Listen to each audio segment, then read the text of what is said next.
Bhutto in Pakistan. First of all, I think we all can appreciate why this is so important to America. Pakistan is our important ally in our war against the Taliban in Afghanistan. I think you know that Pakistan is a nuclear-armed state, that there has been an area of Pakistan which I have been to called Waziristan, which is now a safe haven for some of the Taliban. I think you also know that there has been a lot of domestic upheaval going on in the country, and apparently it was proceeding to a situation where Musharraf, who had stepped down as the leader of the military and was running for president, was very likely going to succeed there, and Benazir Bhutto was going to probably be the prime minister. An uneasy relationship between Benazir Bhutto and Musharraf, and probably would have been a difficult situation, but the democratic process would have moved forward. Her opponent, an individual named Sharif, in my view, is probably a person that has a history in Pakistan that not, at least in my personal opinion, the most admirable. I don't know all the circumstances surrounding her death, and it's not really important right now, except that it's a great tragedy. And of course, whenever something like this happens, you figure out who are the winners and losers. Right now, there is significant unrest in Pakistan as we speak, and there are people that are blaming Musharraf for it. That's why I say we're the winners and losers. It seems to me that the winners are the radical Islamic extremists. Benazir Bhutto had dedicated herself and had said on several occasions that she would fight a battle against jihadist and radical Islamic extremists. And she promised the people of Pakistan that. Well, obviously, when something like this happens, who is it that gains? And that is the elements of unrest, disorder, and revolution. So I don't know what's going to happen in Pakistan right now. I do know that since they are a nuclear-armed state, since they are our key ally in Afghanistan, where we've been having difficulties, as you know, that this is a very tense and difficult time. I hope that we can see the unrest subside. I hope that we can see the commitment again of Musharraf for fair and free elections. And obviously one of the keys to this is going to be law and order. Whether law and order will be able to be maintained or not, I hope that will be the case, but it's going to be a significant time of unrest. What can the United States of America do? The United States of America can express our advocacy for the rule of law, express our willingness to help in whatever way we can with the democratic and economic needs of the country, and that we recognize that this is a very difficult time for Pakistan and the Middle East. I'd like to tell you I can wave a magic wand or have some elixir that would cure this problem. It will be a very tense and unsteady time in Pakistan, and the United States does care for the reasons that I mentioned to you before. I've been to Waziristan. I knew Benazir Bhutto. I know Musharraf very well.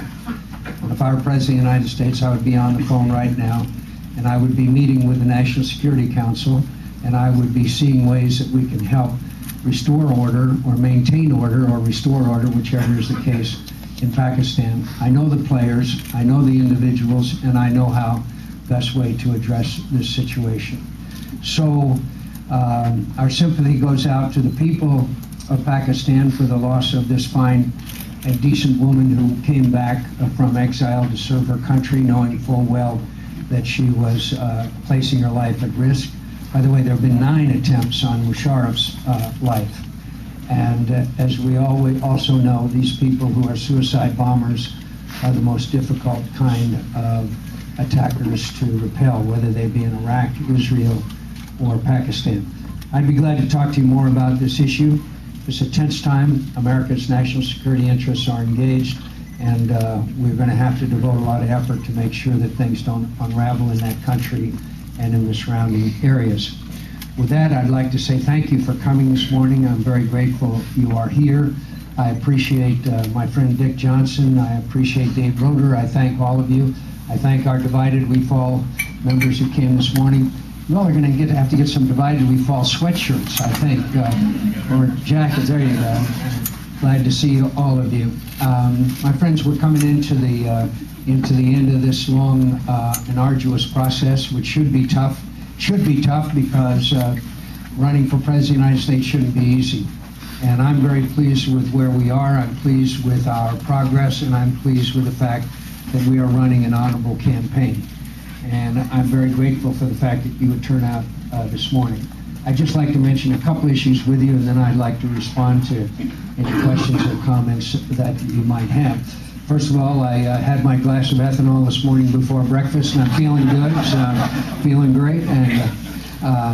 And by the way, I guess to begin the day, I guess I should tell my Irish joke, which has nothing to do with politics, but is a pretty good joke. So, as you know, there's only one ethnic joke that can be told in politics today, and that's Irish jokes. Why that should be, I do not know, but that's a reality. It's a bar in Boston, one guy down at either end, the bar is deserted, and one guy goes down, sits down next to the other guy, and he says, "Where are you from?" He says, "I'm from Ireland." He says, "Really?" He says, "I'm from Ireland too." He says, "Wow, well, let me buy you a drink." He says, "No, let me buy you a drink." Go back and forth. He says, "Where are you from in Ireland?" He says, "I'm from Dublin." He says, "No." He says, "I'm from Dublin too. Let me buy you a drink." Back and forth. Finally, the guy says, "Where'd you go to high school?" He said, "I went to St. Mary's." He said, "You couldn't have gone to St. Mary's." "I went to St. Mary's." "Really?" Everybody, a lot of commotion going on. Guy walks in the bar, sees the commotion down at the other end of the bar, and says to the bartender, "What's going on down there?" He said, "It's just the O'Reilly twins getting drunk again." I don't know why I should have to tell that joke this morning on this cold winter morning, but anyway, I want to just say, first of all, thanks for coming out this morning. Everybody here had something else to do this morning. This is the most important process that we have in the world. This is the town hall meeting, the interface with the candidates, the opportunity to ask questions or make comments. My friends, you can't buy an election in the Iowa caucuses or the New Hampshire primaries. They are the face-to-face gatherings and meetings, and the ability to examine the candidate up and close and personal, and that's what I like so much about it. And by the way, I'd like to thank our veterans who are here this morning. I thank you all for coming. Thank you very much. I'd just like to mention a couple of issues with you very quickly, and then I'd like to take time to respond to questions or comments you have. First of all, why are Republicans, did they do so badly in the last election? It wasn't because of the war in Iraq. I'll talk about the war in Iraq with you in just a minute. It was because of spending. We let spending get completely out of control. We presided over the biggest increase in the size of government since the Great Society. In the first year of the Bush administration, spending increased 14%. My friends, and I called over there to the White House and I said, "Veto these bills, veto these bills." He said, "No, we'll lose the majority and we will lose the speaker." Well, they didn't veto and we lost him. You know, Ronald Reagan used to use, I stole a line from Ronald Reagan, I stole many lines from Ronald Reagan, and one of them he used to say is, "Congress spends money like a drunken sailor." Only he said, "I never knew a sailor, drunk or sober, with the imagination of Congress." Well, that's a pretty good line, and I use it all the time. And I'm not making this up when I tell you, I'm not making it up. About 6 months ago, I got an email from a guy, and it said, "As a former drunken sailor, I resent being compared to members of Congress." Can you blame me? So we spent $3 million of your tax dollars to study the DNA of bears in Montana. I don't know if that was a paternity issue or a criminal issue. And the tipping point, of course, as you know, was the $233 million bridge in Alaska to an island with 50 people on it, a disgrace and an outrage. A disgrace and an outrage. And there is spending and corruption in Washington. I don't use that term lightly because there are former members of Congress residing in federal prison today. And it's going to stop. When I'm President of the United States, my friends, I'm going to take a veto pen, an old pen that Ronald Reagan gave me years ago, and I'm going to veto every big spending bill that comes across my desk. You will know their names. I will make them famous.